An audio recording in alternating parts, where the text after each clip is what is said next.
Chers investisseurs, bonjour, je suis Odile, passionnée par l'immobilier et diplômée d'expertise comptable. Je poursuis cette nouvelle série de vidéos, courtes et accessibles au plus grand nombre, avec un deuxième volet sur le thème du cash flow.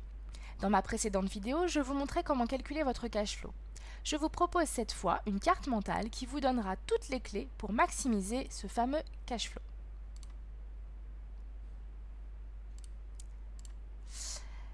Votre investissement locatif se caractérise par des entrées de trésorerie et des sorties de trésorerie. La différence entre ces entrées et ces sorties constitue votre cash flow.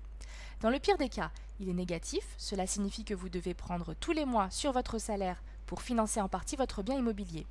Dans le meilleur des cas, il est positif et vous devez avoir pour principal objectif de le maximiser. Pour y arriver, vous pouvez tout d'abord tenter d'accroître vos entrées en choisissant un mode d'exploitation particulièrement rentable. Que ce soit en louant en colocation, ou mieux en co-living, en passant par la courte durée, pendant l'été ou toute l'année, ou encore en divisant un appartement ou une maison en plusieurs logements indépendants, voilà autant de modes d'exploitation qui augmenteront significativement votre rentabilité. Pour augmenter votre cash flow, vous pouvez, et vous devez même, minimiser vos sorties de trésorerie. Certains vous diront que votre plus-value se fait dès l'achat, en achetant un bien off, grâce à quelques contacts stratégiques, agents ou apporteurs d'affaires, ou encore en achetant un bien nécessitant de lourds travaux, qui feront fuir les acquéreurs résidentiels par exemple. S'agissant de votre financement, la première sortie de trésorerie à réduire, c'est l'apport évidemment. Votre bien peut tout à fait être financé à 110%, c'est-à-dire frais de notaire inclus.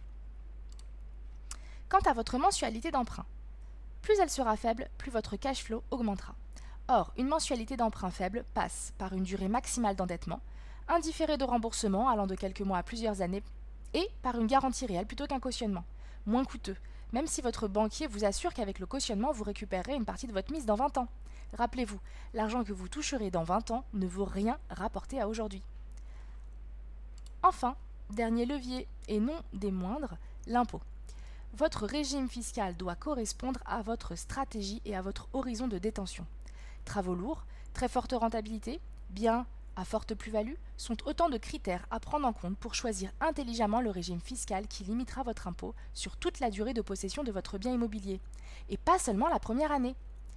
Voilà pour notre carte mentale sur le thème du cash flow. N'hésitez pas à utiliser tous ces leviers pour atteindre un cash flow maximum. Merci pour votre attention et à bientôt.